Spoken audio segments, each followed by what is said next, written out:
Hello साथियों, नमस्कार, good morning. आज के इस वीडियो में हम बात करेंगे ट्रिपल सी प्लस कोर्स के बारे में। ट्रिपल सी प्लस कोर्स क्या होता है, आप इसे कैसे कर सकते हैं और इसका सिलेबस क्या है। तो इसके लिए हमने विजिट किया है स्टूडेंट nilт.gov.in की वेबसाइट पर। इस वेबसाइट पर आते ही सबसे पहले आपको इम्पोर्टेंट मैसेज जो मिलेगा स्टूडेंट, जो कि आप देख सकते हैं। इम्पोर्टेंट मैसेज यहाँ आपको क्लिक कर देना है, यहाँ पे आपको क्लिक करना है, यहाँ पे आपको क्लिक करना है स्टूडेंट। ठीक है, यहाँ पे आप जैसे ही क्लिक करेंगे आपको नेक्स्ट राइट साइड में आपको एक अप्लाई ऑनलाइन का दिखाई दे रहा होगा। जैसे आप देख सकते हैं, अप्लाई ऑनलाइन पे आपको क्लिक करना है। अप्लाई ऑनलाइन पे क्लिक करने के बाद आपको एक नया इंटरफेस आएगा, जो कि आपको आईटी लिटरेसी प्रोग्राम में आपको थर्ड ऑप्शन दिया गया है ट्रिपल सी प्लस कोर्स का। देख सकते हैं, ट्रिपल सी प्लस कोर्स आपको यहाँ दिया गया है। इस पे आपको क्लिक करना है। जैसे ही क्लिक करेंगे आपका एक नया इंटरफेस आएगा, जो कि आप यहाँ देख सकते हैं कि आपकी जो गाइडलाइंस दी गई है, guidelines and instruction for submission.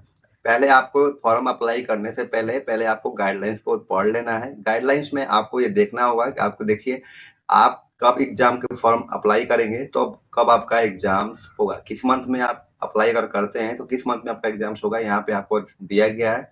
देखिए, अगर आप नवंबर में 1 नवंबर से बीच से और 30 नवंबर के बीच में अगर आप फॉर्म को अप्लाई करते हैं तो आपका एग्जाम जो होगा वो जनवरी में एग्जाम्स होंगे।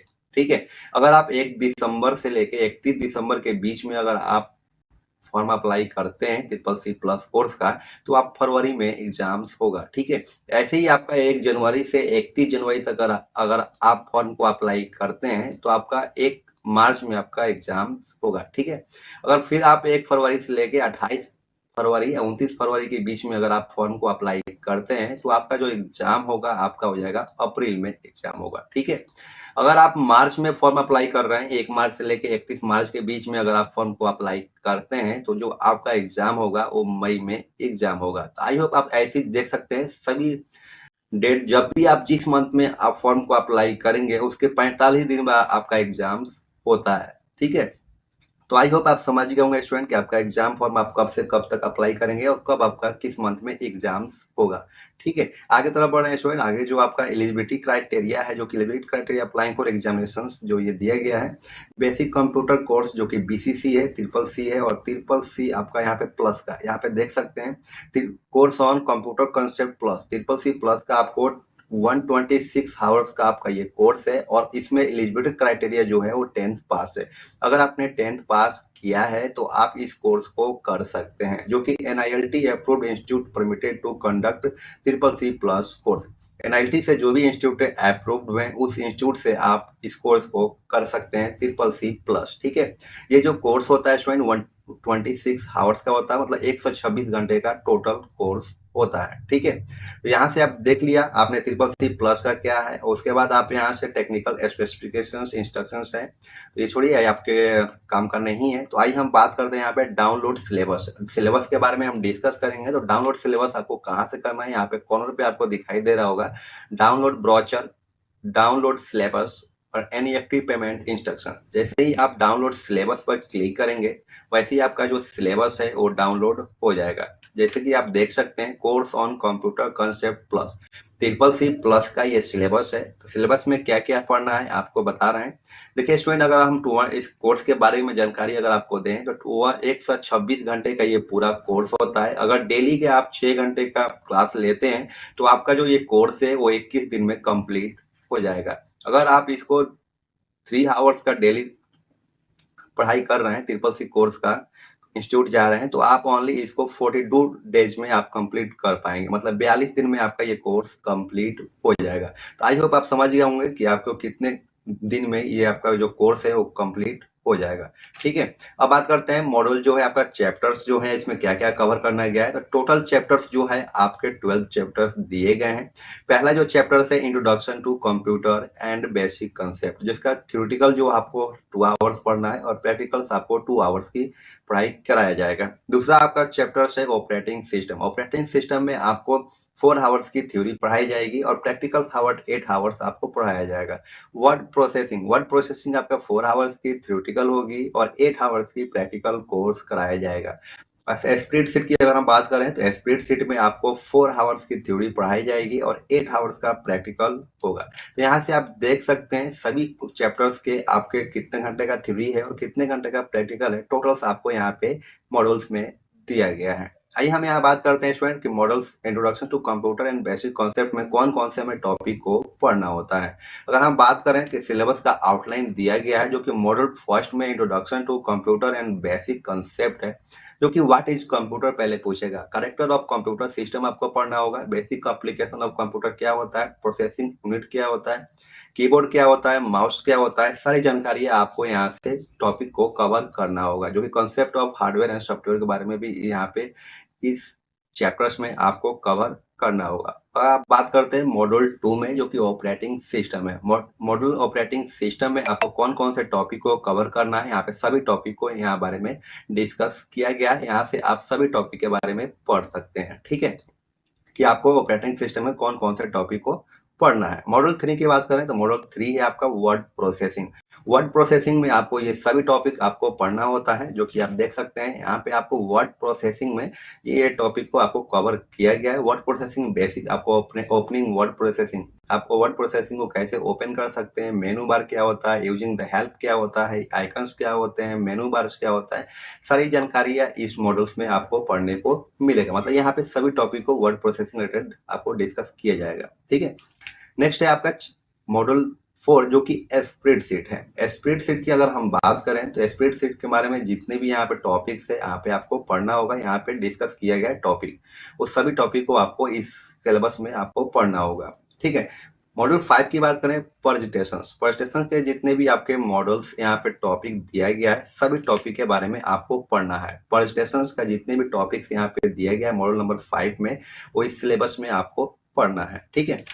नेक्स्ट अगर हम मॉडल की बात करें तो मॉडल नंबर 6 जो है वो database management system. Data management system में आपको कौन कौन से टॉपिक पढ़ने हैं, यहाँ पे सभी टॉपिक दे रखा है, जो कि ये सभी टॉपिक आपको पढ़ना है डाटाबेस मैनेजमेंट सिस्टम में। जो कि यहाँ पे आप देख सकते हैं सभी आपको टॉपिक दिया गया है, इसी टॉपिक को आपको इस सिलेबस में पढ़ना है, ठीक है। ऐसे बात करें स्टूडेंट मॉड्यूल 7 में, जो कि साइबर सिक्योरिटी के जितने भी आपके टॉपिक यहाँ पे दिए गए हैं, ये सभी टॉपिक आपको इस सिलेबस में कवर करना है, ठीक है।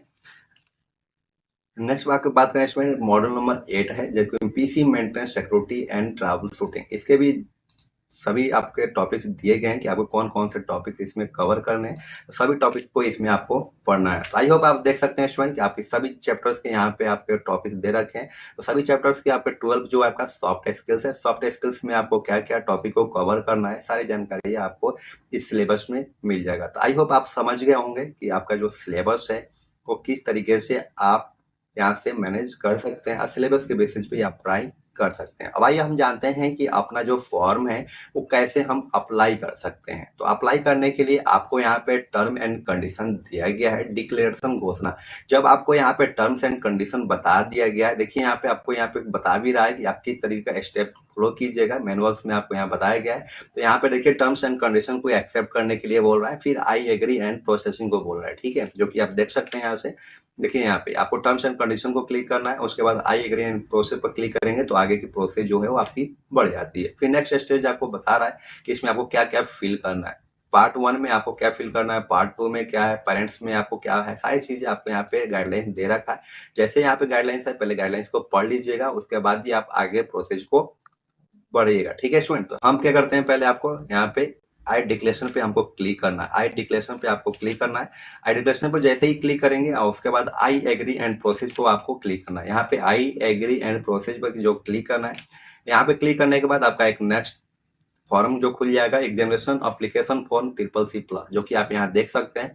जो एप्लीकेशन फॉर्म है वो CCC+ का ओपन हो चुका है। अब यहाँ पे पहला पूछ रहा है स्टूडेंट कि have a got online refresh number for involvement with NILT extension centre. क्या आपने कभी इनरोलमेंट लिया है NILT में, ठीक है, क्या आपने पहले परीक्षा के लिए आवेदन किया है, तो ये बताना है कि हाँ, अगर आपने किया होगा तो उसका रोल नंबर बताना होगा, अगर आपने नहीं किया है तो दोनों को नो कर लीजिएगा।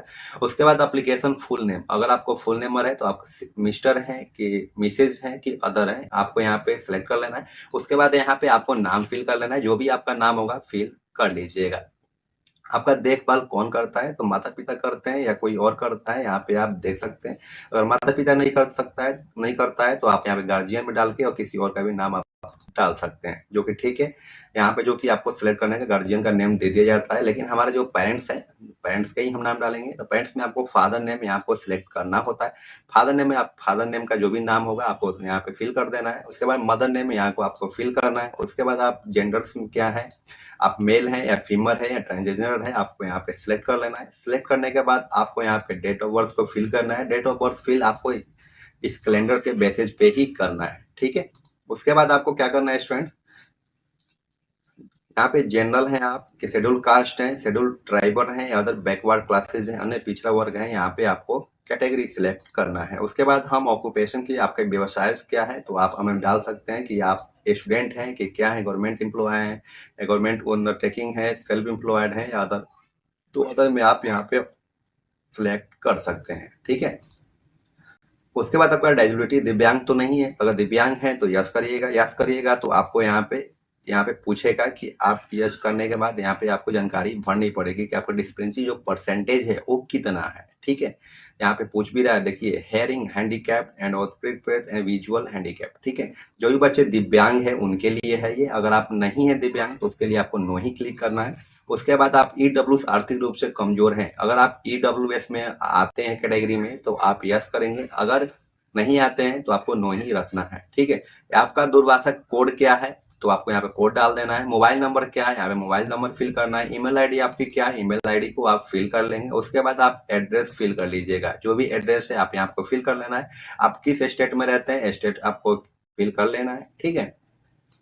उसके बाद आपको डिस्ट्रिक्ट फिल करना है कि डिस्ट्रिक्ट क्या है। जैसे ही आप सेलेक्ट कर लीजिएगा, जैसे मान लीजिए कि उत्तर प्रदेश में फिल कर रहा हूँ तो आपको डिस्ट्रिक्ट यहाँ पे आ जाएंगे। तो डिस्ट्रिक्ट किस डिस्ट्रिक्ट से आप आते हैं आपको यहाँ फिल कर लेना है। फिल करने के बाद आपको पिन कोड डालना है कि आपके एरिया का पिन कोड क्या है, यहाँ पिन कोड फिल कर लेंगे। अब हाईएस्ट एजुकेशन क्वालिफिकेशन आपको मैंने बताया था कि CCC+ कोर्स करने के लिए आपको मिनिमम जो क्वालिफिकेशन होना चाहिए वो 10th पास होना चाहिए। तो आप 10th अगर पास हैं तो 10th पास डाल देंगे और आपका पासिंग वर्ष क्या है, कौन से ईयर में आपने पास किया है वो डाल देंगे। अगर आपने हायर किया है तो आप एबव 10th डाल देंगे और एबव 10th के बाद आप यहाँ पे ग्रेजुएशन का रोल नंबर या आपने मास्टर ग्रेजुएशन कर रखा है उसका भी रोल नंबर यहाँ पे फिल कर सकते हैं। तो जो बच्चे 10th पास किए हैं तो यहाँ 10th डाल देंगे और अपना वर्ष डाल देंगे कौन से ईयर में आपने 10th पास किया था, ठीक है। अब यहाँ बात करते हैं स्टेट इकोनॉमिक इंस्टीट्यूट मान्यता प्राप्त। जो बच्चे ये बता दें आपको कि जो इंस्टीट्यूट जो है वो अगर संस्था से जुड़ी हुई हैं, NILT से अप्रूव्ड हैं, उसी में आपका जो है एक फॉर्म जो है वो अप्लाई होगा। जैसे में आप देख सकते हैं कि स्टेट पूछ रहा है, किस स्टेट में अगर आप कर रहे हैं तो उस स्टेट का आप डालेंगे उत्तर प्रदेश, ठीक है। Select centre name accredited institute, मान्यता प्राप्त संस्था के केंद्र के नाम का चयन करें। अब देखिए इसमें बहुत सारे संस्था आ गया जो उत्तर प्रदेश में संस्थाएं हैं। कॉमन सर्विस सेंटर, यहाँ पे आपको क्या करना होगा, सिलेक्ट करना होगा। जो भी आपका नियर बाई जो सेंटर होगा उस पर आपको सिलेक्ट करना है।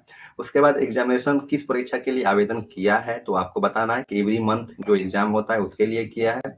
सिलेक्ट एग्जाम्स नेम जो कि आप फिल करना है। एग्जामिनेशन लोकेशंस क्या रखना है, आपको यहाँ पे 4 ऑप्शन दिया गया है, आप सिलेक्ट कर सकते हैं, ठीक है। उसके बाद आपको क्या करना है, अपलोड फोटो अपलोड करना है। फोटो का यहाँ पे अपलोड कर देना है आपको। अपलोड सिग्नेचर को अपलोड करना है। उसके बाद आपको बाएं हाथ के अंगूठे का निशान अपलोड करना है। यहाँ पे अपलोड करने के बाद आपको यहाँ पे कैप्चर को फिल करना है। कैप्चर को फिल करने के बाद जैसे ही आप यहाँ पे डिक्लेरेशन करेंगे स्टूडेंट तो आपका क्या हो जाएगा, सबमिट हो जाएगा और आपके जो CCC फॉर्म जो है वो आपके कंप्लीट हो जाएंगे। जो इसका जो फीस लगता है स्टूडेंट, जो कि आपको यहाँ पे बता दें, जो आपका फीस है 530 रुपया चार्जेस जाता है, ठीक है। तो अगर ये आप सबमिट कर देते हैं तो आपका ऑनलाइन जो पेमेंट है वो नहीं होगा, आपके चालान के बेसिस पे होगा। जहाँ इंस्टीट्यूट को आपने चयनित किया है उसी इंस्टीट्यूट में आपको जाना है और वहाँ पे आपको फॉर्म को दे देना है और आपका जो वहाँ से अप्रूव हो जाएगा। उसके बाद आपका जब भी एग्जाम किसी मंथ में पड़ेगा तो आप एग्जाम दे सकते हैं। तो आई होप आप समझ गए होंगे कि आपको CCC का जो एग्जाम है वो CCC+ का जो एग्जाम है वो कैसे देख सकते हैं। तो इसके बाद आप तैयारी के लिए इंस्टीट्यूट में ही पढ़ना है तो इंस्टीट्यूट में ही पढ़ सकते हैं। बाकी ऑनलाइन प्रिपरेशन कर सकते हैं या कोई बुक लाकर भी पढ़ सकते हैं। अगर हमें समय मिला तो हम अवश्य इस पर क्लास करने की पूरी कोशिश करेंगे। तो उम्मीद करता हूँ सारी बातें आपको समझ में आ गई होंगी। अगर कोई भी डाउट रह गया हो तो आप हमें व्हाट्सअप कर सकते हैं, जो कि 9458009461 पे। ठीक है स्टूडेंट, तो आज के लिए बस इतना ही। फिर मिलते हैं नेक्स्ट क्लास में। Thank you for watching. Bye bye.